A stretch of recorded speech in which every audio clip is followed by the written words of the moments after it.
figure out like the rhythms of a video game, that it wasn't just random, there was a series of things that you had to figure out, and you could actually repeat it and learn it and start getting incredibly high scores? I mean, I never got to that moment, so I'd like to know from you, what was that about? Well, you actually realize that you see things, and just to scare you, you see things and you hear things maybe you're not even supposed to be hearing. Literally, I'll walk into a restaurant and I get really annoyed because when I open the door squeaks and it needs oil. Nobody else would notice that, and it's kind of annoying part of my personality that I notice these little nuances. Well, that comes to benefit you when you play a game, because when something goes wrong, when you die, everybody goes, ah, like that.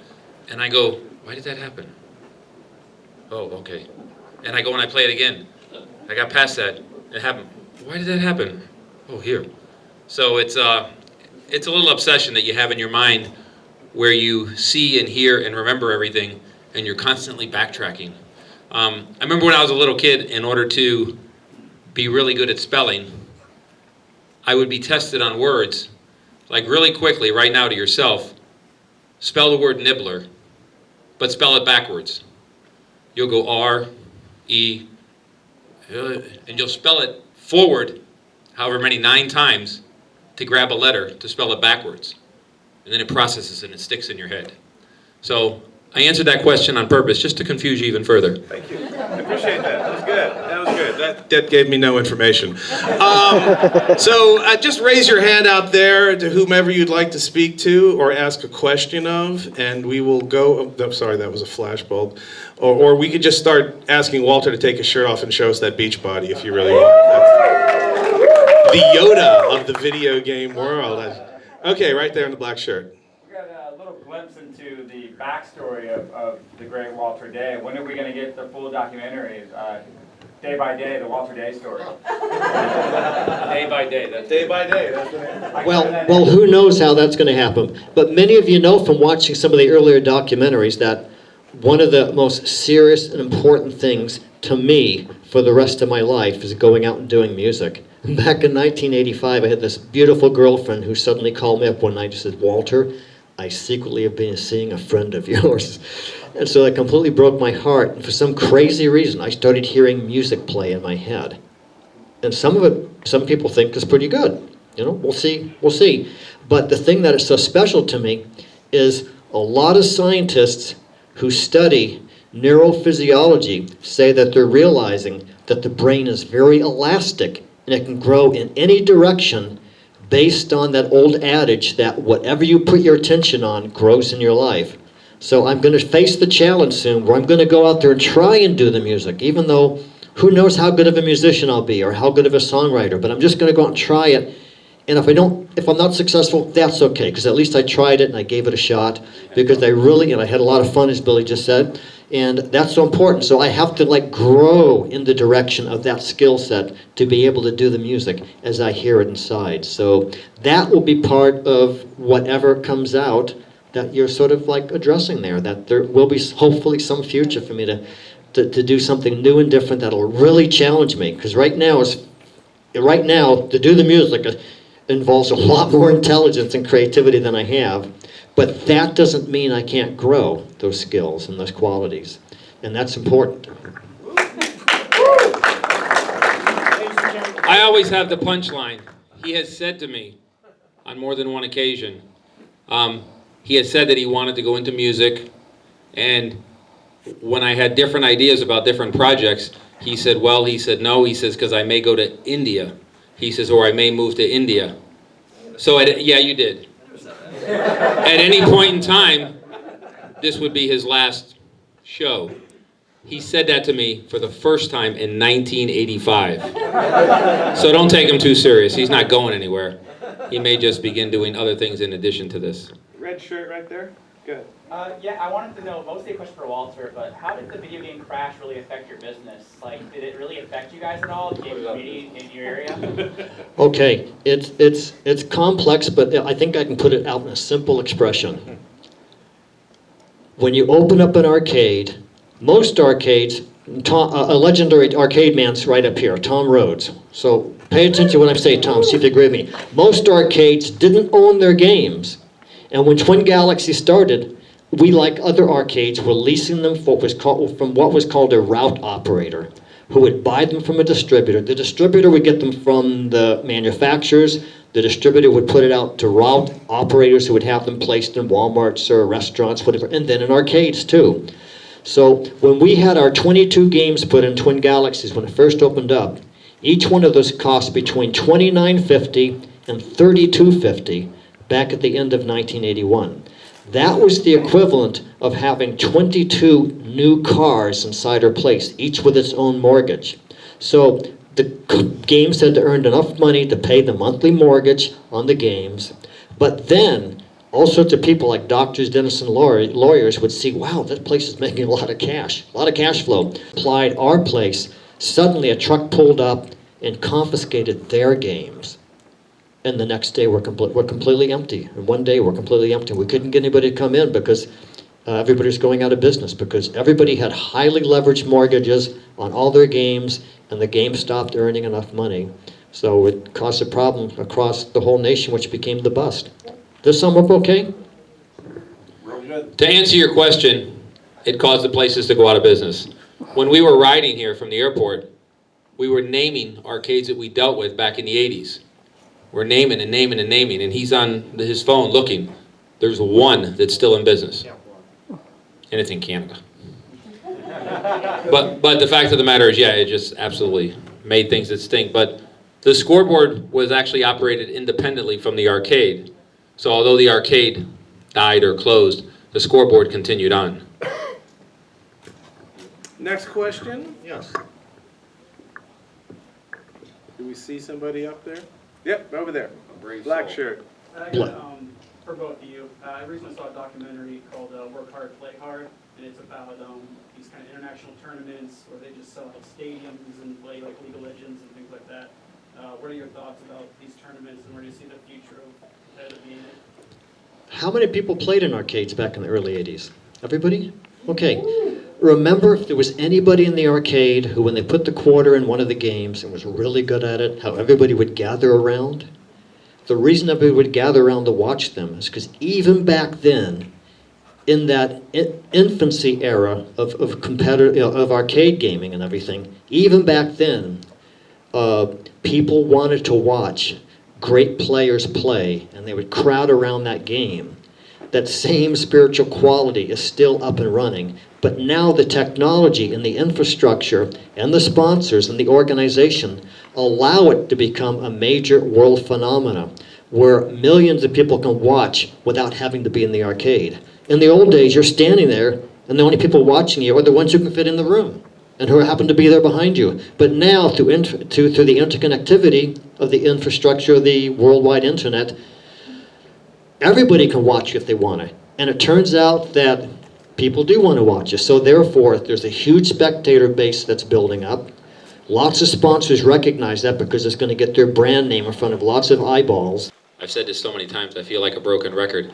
I said the golden age of video games is coming to a close because what's happening is games made so much money, all they did was plug the games in. They had no concern about anything of any depth. And I always use the term, bowling. How often does somebody say, gee, tonight let's go bowling?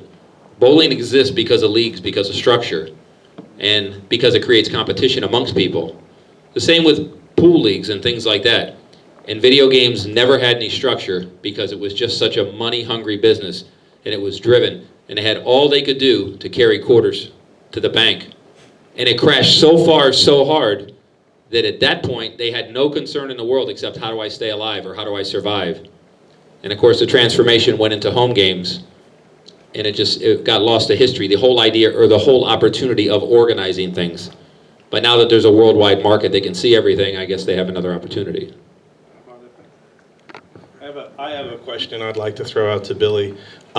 Two questions, actually. One, when you were really at the top of your game playing arcade games, how much money would you actually take into an arcade knowing you were going to be serious in playing? I mean, would you walk in with a quarter, or would you walk in with $5 or what? I hate this question. You know how many times I've been asked this question? I've never asked that. How many quarters have you spent? No. I mean, on one, you know, like, what was your loss? What does your mother think about video games? We had in our pocket, just not a lot of it went for games. Not eventually. In the early days to get good, sure it did. And again, the difference from the old to the new is the games back then had one purpose: take your money. They were really hard. They were set difficult. Games today, it's an adventure game. You just keep going and going and going like Zelda. Anytime I'm somewhere, I go to the Verizon store, and I see, I wanted to ask you about something. This is Bill, the hot sauce guy. Oh yeah, hey, how you doing? So yeah, that absolutely works. But the fact of the matter is, there's some people, reporters, I'm thinking of somebody from CNN, and she did a story, she did everything. Well, a year or two later, CNN came to do another story. It's called The 80s. And I said, I dealt with somebody else, and I pulled the number out of my phone, and I dialed the number. The lady didn't know me. She didn't know my name. I gave the phone to the other reporter. They didn't even recognize each other or what office they worked out of. There's some people that completely forget you, and there's some people that never do. Sometimes I'm in the airport, and somebody comes up and says who they are, the story they wrote. I'm sitting there listening to one guy, and I'm like, oh, okay. This happens every day of my life, and I'm like, yeah, okay, yeah. And he goes, I'm glad you got a good sense of humor. He says, I thought since I compared your wife to Pauline in Donkey Kong, you'd like hit me. Oh, you, hey, how you doing? I says. So the guy goes back. But yeah, it happens in all directions. The other striped shirt, you had a question too? Yeah. I was just wondering if either of you play more modern video games, and if so, what games you play, and how you feel about the evolution of gameplay as it's changed over the decades. Modern games? No. A couple of things. Remember I said the games of yesterday, they had one purpose. They took your quarter. That was it. I mean, the average Donkey Kong game doesn't last a minute. The games were much harder. Adventure, Zelda is the carry-on word. That's the first answer. The second answer is I don't play because there's not a chance I could sit here and play a game like I see my son play with 9 fingers.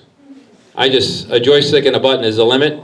And the last thing and the most important thing is I'm not going to play any game that he can whip me on. He whipped me on every one of them. Also, you got to realize that Billy's the serious competitor, and a lot of the people who are connected to this kind of movie are serious competitors, and it's a huge investment to be good enough to go for the world record. Huge investment. In fact, it's reached the point for some games, like Donkey Kong, as you know, that the record has now been pushed so high that for even one of the top people, and there's about 24 top people, even for one of them to go and break the record by 100 more points will involve them spending a lot of time playing again and again and again and again and again. And at that point, your wife will divorce you, you'll lose your job, and all sorts of things will happen. So it's very, very involved to be a world record holder. I never realized I was sitting there and I saw a part of the movie where they quoted me with something. It's true. The last time I got the Donkey Kong record, I said, okay, yeah, all right, I'm going to get the record.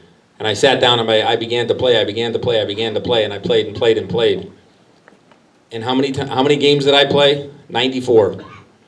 Just think about it, 94. I don't want to play 94 games again, period. Wait, do you think he cheated? I wasn't there. Walter, do you think he adjusted his computer? I think he had an overwhelming desire for recognition, and where that led him, I don't know. It's one of those things where you know, how would we know, you know? He's never said anything except what he said in the movie? Yeah. He said some kind words, Mm-hmm. some reconciliatory words. Yeah. Reconciliatory words? Yeah, reconciliation words. Let's just say he's headed in the right direction. Yeah. Past perfect. He's improving. That's good. Down Okay. here? Uh-oh. A long time ago when I used to go to the arcades, one of the funniest things that I would see, for some reason I saw multiple times, was a kid's mother come into the arcade. Apparently he had been missing from home for many hours, and she just pulls him away from the machine while he cries and everybody laughs at him. Can you tell us some embarrassing stories without naming anybody? I have no embarrassing stories, but he has a lot of them. Maybe later, when you're outside, you can ask Walter to tell you the story about how his pants got blown off. But that's a different story. Okay. Any more questions? Wait, before- I'll give him a good one. I'm always asked, someone will call me from a podcast, and they'll say, tell us a Billy story. I'll tell you the bad one first. I said hi, ever? No, not once. I walk around, I go, hey, how you doing? Hey, how you doing? I'm Billy Mitchell. And the guy goes, yeah, I knew it. It's him. It's him. It's him. And he's all excited, and I'm like, and he goes, I saw you on TV. I've read about you in the newspaper. You're here. You're that guy. You're that world famous guy. You got that. You're the champion. Ping pong. And I go, ping pong? He goes, yeah, ping pong. And I go, what about Pac-Man? He goes, oh, you play Pac-Man? Never mind, I says. But that was one. But to go along with Walter's story about the Q*bert, the one I liked was I was 19 and I was in a club in Miami, and I don't drink. But I was with some people that wanted to go to the club, and the age back then was 18. So I go in there, and we got past the door or whatever, and they're all doing what they're doing, and I sit down to play a game of Miss Pac-Man. And I see this big burly guy, looked like he was from Trinidad. I see him looking over at me, he comes up and he goes, you have ID? And again, I'm 19, so I was a wise guy. I go, no, but I ain't drinking. He goes, you don't have ID? No, but I ain't drinking.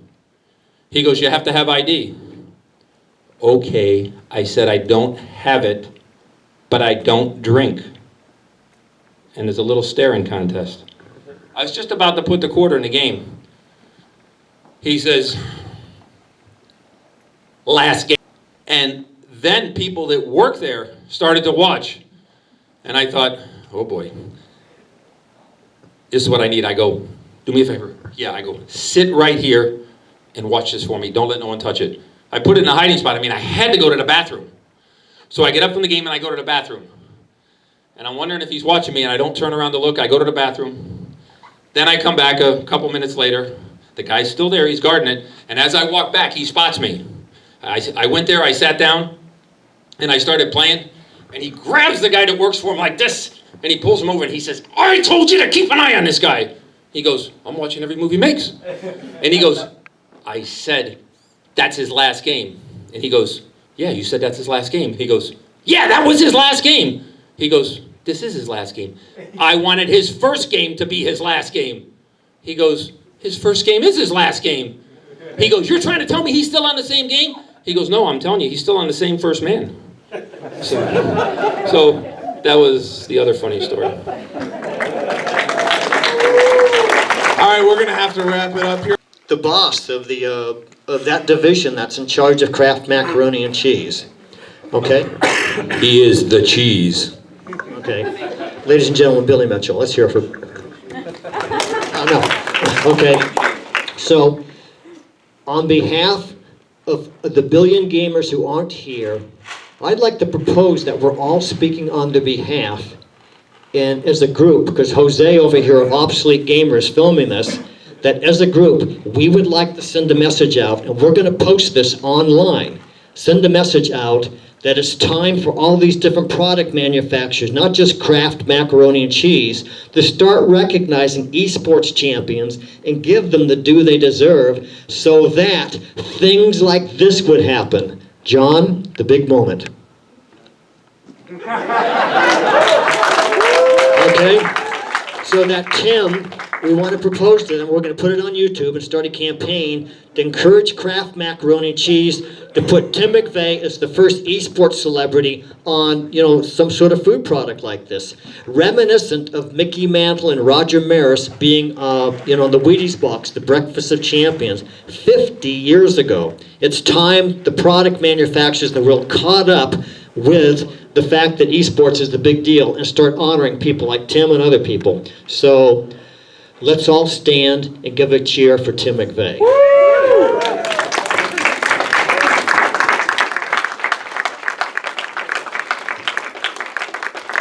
Neil's not standing. Neil, get up.